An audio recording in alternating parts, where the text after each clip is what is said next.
Just steps away from Shorty's, in the heart of Stockyard City, stands a grand monument to the Western way of life. You'll meet the cowboy sculptor who created it just ahead. Cattle drives, cowboys, Indians, and horses. Where do you get your ideas? I've been around horses all my life. The American West has inspired the art of Harold Holden. About it. Since he was old enough to pick up a pencil. This one's makeshift shade. You actually saw that, huh? Yeah. And this one's early childhood development. Age 81 when we met. If you ever raise colts, that's the way you halter break them. Put a rope and a halter on your colt and let him drag that around. He'll step on it. It'll teach him to be able to lead. Holden, better known to friends as simply H, remains amazingly prolific, even after a lung transplant at the age of 69. I was down to 135 pounds and maybe a week to live. His new lungs were working good as new ever since the hospital sent him home, and the longtime team roper made good use of his second chance at life. We went to the bar and drank a few beers, and we went out and started roping. The only thing that keeps him off a horse these days is a bad back, but that's not slowing down his art. H was working on a monumental-sized buffalo sculpture. This is what he's going to look like. When we visited his home studio, he shares outside Enid, Oklahoma, with his wife, Edna May. It's just called Buffalo Point. That's the name of the place where it's going. Buffalo have been a subject for H more than once over the years. This one greets visitors to the Oklahoma History Museum. It's among some 24 monumental sculptures H has created, including this one of Will Rogers, outside the Oklahoma City airport that bears his name. Well, making it was kind of fun, really. Holden's hometown of Enid hosts a series of historical monuments commemorating the Oklahoma land rush. That's kind of the same character. And its early pioneers. It's all part of the continuing story. Yeah. Boomer and Old McLean and Homesteader. H was working on 2 more monuments when we stopped by. A commission of famed NFL and Oklahoma State running back Barry Sanders. Greatest running back ever. And another work for OSU that's more typical of Holden's subject matter, OSU mascot Pistol Pete. Yeah, Frank Eaton was his real name. A legendary Old West cowboy, lawman, and gunfighter who lived to be 97, a man H actually knew as a boy. But he and this cowboy friend of mine, they had a stagecoach back then, and they'd get in that stagecoach, and I think they were tipping the whiskey quite a bit, having a good time. Your dad's saddle. Holden's dad was a horseman, and horses have forever been part of his life. That's a great painting. That's why I wanted to be an artist. That was my subject matter. But his father died in a plane crash when H was just 6 years old. We just kind of kept those horses that were there when he died, and I raised running horses for a long time. That lifelong work experience with horses has given Holden a reputation for realistic authenticity. And those who know horses can quickly spot when something's not right. When they see something, say, that's not right. That horse's leg doesn't bend like that. Of course, you go to look at a Remington bronze, and some of his legs, like a foreleg, cannot go past horizontal, but they'll have them up like this. And I think Remington knew better, but he did it for effect.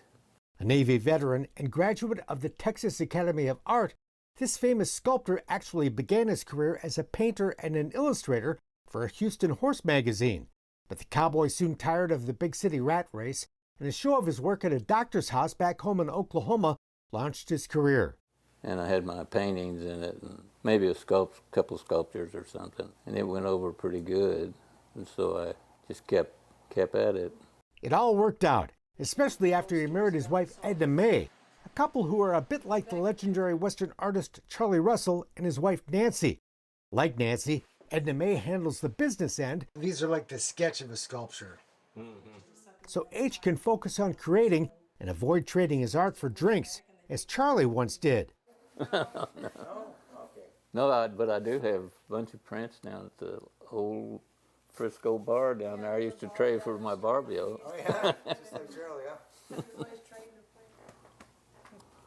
I think that it's been such a gift for me to be married to him because of what he does, because we've traveled all over the country, we've gone to great ranches, we've met great people, we've become friends with people that ordinarily I don't know that we would have if it weren't for his art. You know, going to the Cowboy Hall, going to the Autry, going, you know, on these different events. So it's been a lot of fun. So you got hired to do the monument for a conference center. Mm-hmm. Dedicated in 1987, Boomer was Holden's first monumental-sized sculpture, a project that was a major learning curve. Is that a major challenge to do your first monument? Yes, I learned everything on that deal. And I didn't make much money learning either. A commission soon followed from the National Ranching Heritage Center to create the Rancher, both monument size and a maquette that is the group's annual Golden Spur Award given to the Rancher of the Year. Gradually got some customers and just kept working at it. Didn't get rich, but I was doing what I wanted to do. His work today is prized by collectors and institutions across the country. H always says if the house catches on fire, this is the thing to grab. The Holden home and home studio are a bit like an art museum, filled with his own work and artist friends he's traded with over the years. All these bits up there I traded for. Some of them I designed. This one here, you know, got my brand on it. This very humble cowboy has received a very long list of honors and awards, including membership in the National Sculpture Society, the prestigious Cowboy Artists of America, and induction into the Oklahoma Hall of Fame, plus top honors at the biggest Western art shows in the country. Well, when I look at it, I'm just the peon with the big boys. When I look at some of those guys, those painters, gee.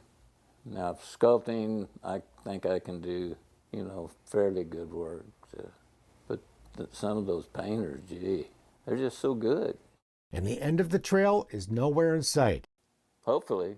I don't want to be to where I can't do anything.